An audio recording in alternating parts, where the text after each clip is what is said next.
ఈ నెల 27 నుంచి 3 రోజుల పాటు కడపలో మహానాడు జరగనుంది. ఈసారి మహానాడుకు ఎన్నో ప్రత్యేకతలు ఉన్నాయి. తొలిసారిగా వైఎస్ కుటుంబం అడ్డాలో మహానాడు పండుగ జరుపుకుంటున్నారు. 2024 ఎన్నికల్లో కనీవిని ఎరుగని విజయం, చంద్రబాబుకు 75 వసంతాలు పూర్తి కావటం వంటివి ఈసారి ప్రత్యేకంగా నిలుస్తున్నాయి. ఈసారి మహానాడు వేదికపై ఎన్టీఆర్ కుటుంబ సభ్యులందరూ ఉండనున్నట్టు తెలుస్తోంది.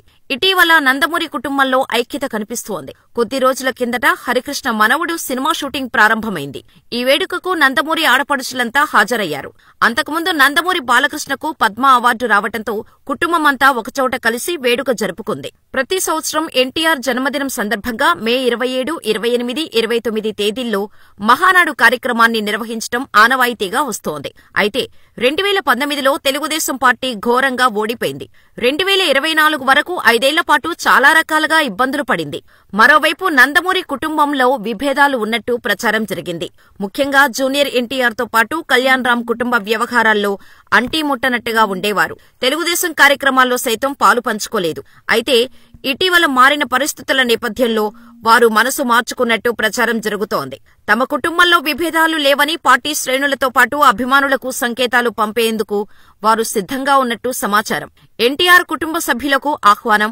మహానాడుకు ఎన్టీఆర్ కుటుంబ సభ్యులను ఆహ్వానించి అభిమానుల్లోనూ కార్యకర్తల్లోనూ కొత్త ఉత్సాహం నింపాలని హైకమాండ్ భావిస్తోంది. గత ఏడాది ఎన్టీఆర్ శత జయంతి వేడుకలు కొనసాగుతున్న సంగతి తెలిసిందే. అందుకే ఈసారి మహానాడుకు నందమూరి కుటుంబ సభ్యులను పిలవాలని టీడీపీ వర్గాలు భావిస్తున్నాయి. ముఖ్యంగా నందమూరి హరికృష్ణ కుమారులైన జూనియర్ ఎన్టీఆర్, కళ్యాణ్ రాములను మహానాడులో చూడాలని టీడీపీ అభిమానులు కోరుకుంటున్నారు. అయితే ఇటీవల నారా లోకేష్ జూనియర్ ఎన్టీఆర్ పోస్టర్తో హల్చల్ చేశారు. నందమూరి కళ్యాణ్ రామ్ తెలుగుదేశం పార్టీ జెండాను ఊపుతూ అభిమానులకు ఆహ్లాదాన్ని పంచారు. ఇటీవల కుటుంబ విషయాల్లో జూనియర్ ఎన్టీఆర్తో పాటు కళ్యాణ్ రామ్ స్పందించారు. మొన్న ఆ మధ్యన నందమూరి బాలకృష్ణకు పద్మ అవార్డు లభించింది. ఆ సందర్భంలో జూనియర్ ఎన్టీఆర్తో పాటు కళ్యాణ్ రామ్ శుభాకాంక్షలు తెలిపారు. బాలా బాబాయ్ అంటూ ఆప్యాయంగా వ్యాఖ్యానించారు. ఇటీవల హరికృష్ణ కుమారుడు కళ్యాణ్ రామ్ తనయుడు సినీరంగ ప్రవేశం చేశాడు. వైవీఎస్ చౌదరి దర్శకత్వంలో ఓ సినిమాలో నటిస్తున్నాడు. ఈ సందర్భంగా నందమూరి కుటుంబ సభ్యులంతా ఒకచోటకు చేరారు. ఆడపడుచులు సైతం విచ్చేసి నూతన హీరోకు శుభాకాంక్షలు తెలిపారు. ఈ కార్యక్రమం వెనక కూడా జూనియర్ ఎన్టీఆర్ పాత్ర ఉన్నట్టు సమాచారం. ఇప్పటివరకు జరిగింది ఒక ఎత్తు, ఇక నుంచి జరగబోయేది మరొక ఎత్తు అన్నట్టు మహానాడుకు జూనియర్ ఎన్టీఆర్, కళ్యాణ్ రామ్తో పాటు నందమూరి కుటుంబ సభ్యులంతా వస్తారని ప్రచారం జరుగుతోంది. మరి అందులో ఎంత వాస్తవం ఉందో చూడాలి. తెలుగుదేశం పార్టీ ఆవిర్భావం నుంచి ఏటా మహానాడు నిర్వహించడం ఆనవాయితీగా వస్తోంది. అయితే కడపలో తొలిసారిగా మహానాడు నిర్వహిస్తున్నారు. కమలాపురం నియోజకవర్గ పరిధిలో స్థలాన్ని ఎంపిక చేశారు.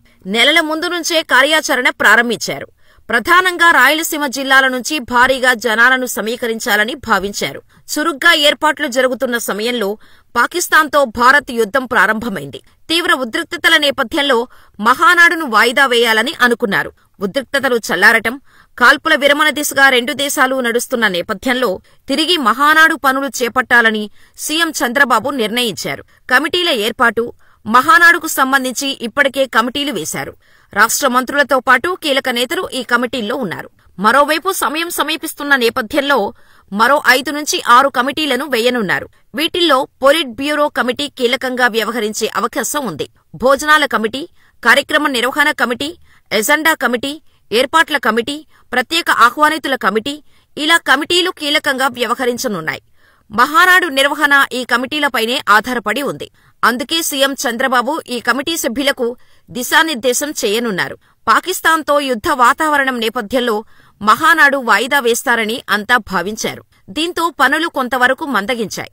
అయితే ఇప్పుడు ఉద్రిక్తతలు తగ్గుముఖం పట్టడంతో కడప జిల్లా కమలాపురంలో మహానాడు నిర్వహణ పనులు మళ్లీ పుంజుకున్నాయి. అక్కడ రేయింబవళ్లు పనులు కొనసాగుతున్నాయి. ఆ నియోజకవర్గ ఎమ్మెల్యే సతీష్ రెడ్డి ఈ పనులను పర్యవేక్షిస్తున్నారు. ఎండాకాలం కావటంతో తాగునీటి కోసం 100కు పైగా ట్యాంకర్లను ఏర్పాటు చేశారు. భారీ ఎత్తున చలువ పందిళ్లు వేస్తున్నారు. ఎండాకాలం కావటంతో ప్రతిష్టాత్మకంగా ఏర్పాటు చేస్తున్నారు. వర్షాలకు తడవకుండా ఉండేందుకు ప్రత్యేక టార్పాలిన్లు సైతం అందుబాటులోకి తెచ్చారు. ప్రాంగణంలో భారీ కూలర్లు ఏర్పాటు చేయనున్నారు. ఇలా మొత్తానికి ఈసారి మహానాడు మహా స్పెషల్ గా ఉండబోతోందనేది మాత్రం స్పష్టమవుతోంది. దీంతో టీడీపీలో కొత్త ఉత్సాహం నెలకొంది.